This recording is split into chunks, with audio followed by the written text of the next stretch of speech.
Go yard. I got so much motherfucking design on right now. Break it down, bring it back, make it clap. I got 3 old thoughts, new guap, wear that thing. Bitches on my line, and you know they come straight.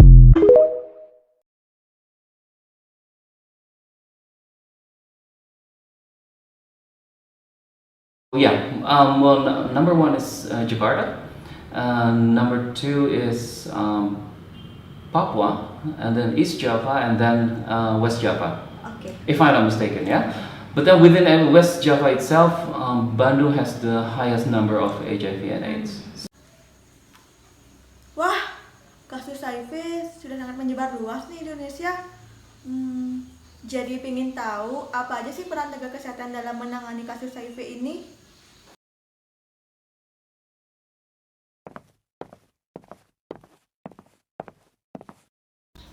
Kasus HIV/AIDS sudah sangat merajalela di Indonesia, bahkan di dunia. Untuk itu, peran tenaga kesehatan sangat dibutuhkan di sini, khususnya dalam bidang farmasi. Yuk dengerin apa sih peran farmasi dalam menangani HIV dan AIDS? Sebagai drug supply, obat antiretroviral adalah golongan obat untuk menangani infeksi Human Immunodeficiency Virus atau HIV. Obat ini bekerja untuk meningkatkan kualitas hidup dari penderita HIV dan menurunkan risiko terjadinya komplikasi akibat HIV, seperti contohnya AIDS. Jadi peran farmasi yang kedua adalah sebagai konselor. Untuk meningkatkan keberhasilan pengobatan, antiretroviral ini perlu dikonsumsi secara rutin selama seumur hidup. Hal itu menuntut farmasis memberikan konseling mengenai kesinambungan untuk berobat pasien. Program studi kedokteran umum mempelajari bagaimana cara menganamnesis, mendiagnosa, dan melakukan penanganan dalam kasus kesehatan seperti HIV atau AIDS. Deteksi awal HIV dapat dilakukan dengan mengenali gejala awalnya, yaitu penurunan berat badan tanpa sebab, infeksi saluran pernafasan, infeksi jamur, herpes zoster berulang, kulit bersisik, dan juga radang mulut.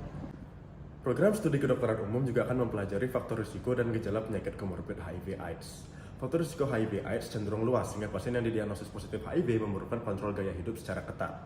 Selain itu, beberapa penyakit lain juga sering menyertai pasien HIV/AIDS sehingga penanganan penyeluruh terhadap gejala tersebut juga tidak kalah pentingnya. Program studi kedokteran umum juga akan mempelajari jenis-jenis pemeriksaan yang membantu menegakkan diagnosis HIV/AIDS, yaitu berupa tes antibodi, tes antigen, pemeriksaan sel CD4, serta pemeriksaan HIV-RNA. Program studi kedokteran umum juga akan mempelajari penanganan kepada pasien HIV/AIDS dengan cara memberikan pengobatan antiretroviral atau ARV yang bertujuan untuk mencegah virus HIV, menggandakan diri, dan menghancurkan sel CD4. Terakhir, program studi kedokteran umum juga mempelajari mengenai terapi-terapi yang sifatnya suportif dan simpatis. Hal tersebut dapat dilakukan dengan pilihan gizi terhadap udara untuk mencegah gangguan nutrisi.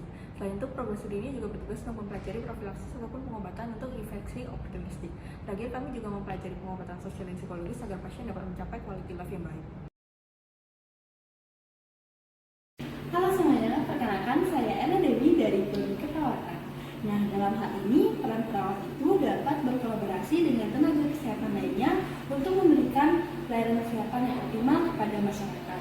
Nah, dalam kasus HIV/AIDS ini, peran perawat itu dapat menjadi yang pertama adalah edukator, di mana dapat memberikan edukasi kepada pasien mengenai informasi terkait HIV/AIDS. Kemudian yang kedua itu adalah sebagai advokat, di mana perawat dapat memberikan intervensi yang terbaik untuk pasien, dan juga yang terakhir itu adalah memberikan asuhan perawatan yang terbaik kepada pasien. Dokter gigi dalam penanganan HIV dapat menjadi deteksi awal yang merupakan manifestasi dari infeksi HIV dalam rongga mulut, seperti kemunculan oral hairy leukoplakia yang merupakan bercak putih yang melekat pada bagian pinggir lidah, ataupun kemunculan infeksi jamur yang disebut oral candidiasis. Nah, di beberapa kasus lain, infeksi juga terlihat dari kondisi gusi penderita yang berwarna merah seperti pita memanjang, sehingga diharapkan dokter gigi dapat merujuk pasien dengan memiliki gejala tersebut untuk penanganan lebih lanjut. Perawatan fisioterapi dalam HIV dapat berupaya memaksimalkan fungsi dan meningkatkan kualitas hidup secara keseluruhan.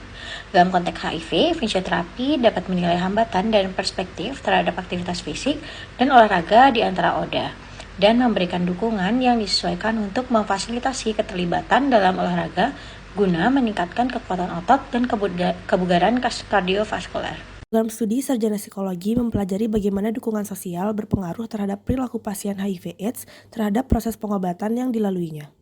Bukan cuma itu, psikologi juga mempelajari bagaimana stigma dapat berpengaruh pada berkurangnya kesadaran individu untuk melakukan screening HIV/AIDS. Untuk itu, penting bagi kita untuk mengedukasi masyarakat mengenai bagaimana dukungan dari lingkungan sekitar akan membantu pasien untuk lebih menjalani pengobatan dengan optimal. Masyarakat juga perlu diberikan edukasi untuk mengurangi pemberian stigma negatif pada proses pengobatan pasien HIV/AIDS, karena akan mengurangi keinginan pasien dalam menjalani pengobatan. Untuk itu, mari bersama-sama mengurangi stigma negatif HIV/AIDS. Kita meningkatkan dukungan sosial kepada pasien HIV/AIDS. Sebagai ahli ilmu kesehatan masyarakat, dalam mencegah HIV ada 2 upaya efektif. Upaya promotif seperti melakukan penyuluhan informasi terkait HIV/AIDS kepada masyarakat dan melakukan kampanye sebagai bentuk dukungan untuk memotivasi Oda dalam menjalani hidupnya, dan upaya preventifnya yaitu jika ingin berhubungan seksual harus menggunakan kondom. Program studi kesehatan masyarakat mempelajari bagaimana cara upaya-upaya untuk mengajak masyarakat memahami dan mengetahui bagaimana cara mereka memelihara kesehatan, bagaimana cara mereka mencegah dan menghindari risiko-risiko yang merugikan kesehatan mereka. Program studi kesehatan masyarakat berorientasi kepada pelayanan bermutu dan profesional, lalu kerjasama secara efektif dengan tenaga kesehatan dan pengelola kesehatan lainnya terkait dalam penerapan, pengamatan, dan penilaian upaya kesehatan yang menyeluruh atau universal health coverage. Stop stigma. Baik, sebagai penutup, tenaga kesehatan harus bekerja sama dalam memberikan konseling, pemeriksaan, dan pencegahan terhadap HIV/AIDS untuk mencegah sedini mungkin terjadinya penularan atau peningkatan kejadian infeksi HIV. Baik, mungkin sekian video presentasi student project dari kelompok SGD 56. Kami ucapkan terima kasih.